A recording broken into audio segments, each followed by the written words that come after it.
बुद्ध कठिन या परेशान करने वाले विचारों से निपटने के लिए कई अलग अलग तरीकों की शिक्षा देते हैं। जब हम ध्यान में बैठे होते हैं तो वह इन विधियों की उपयोगिता के संदर्भ में विशेष रूप से बात करते हैं, लेकिन मुझे लगता है कि इन युक्तियों का उपयोग दैनिक जीवन में भी किया जा सकता है।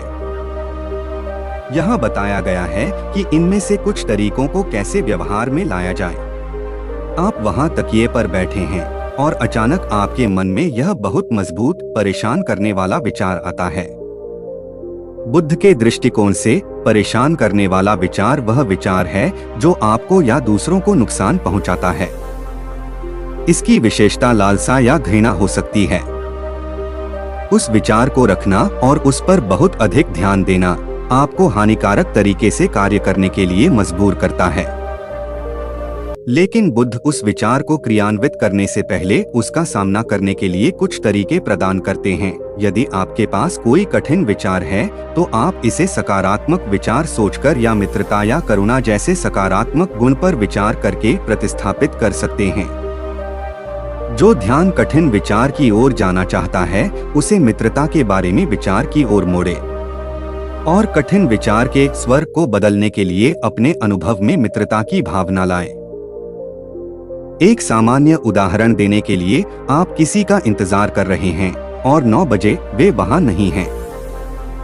आपके विचार इस तरह आने लग सकते हैं, ठीक है, 9:10 क्या चल रहा है? 9:20 वे मुझसे प्यार नहीं करते। 9:30 कोई भी मुझसे प्यार नहीं करता। 9:40 मुझे दुनिया से नफरत है। अचानक कथा बदल जाती है, वे समय पर नहीं पहुंच रहे हैं क्योंकि वे असभ्य और अविवेकी हैं। नकारात्मक विचारों के इस मार्ग पर आगे बढ़ने के बजाय बुद्ध सुझाव देते हैं कि आप अपनी चेतना की धारा में कुछ लचीलापन शामिल करें। बस एक अलग कारण बताएं कि वह व्यक्ति देर से क्यों आ सकता है। हो सकता है कि वे कहीं और जाने की जल्दी में हो या कुछ ऐसा हुआ हो जो उनके नियंत्रण से बाहर हो, जिसके कारण वे समय पर नहीं पहुंच पाए।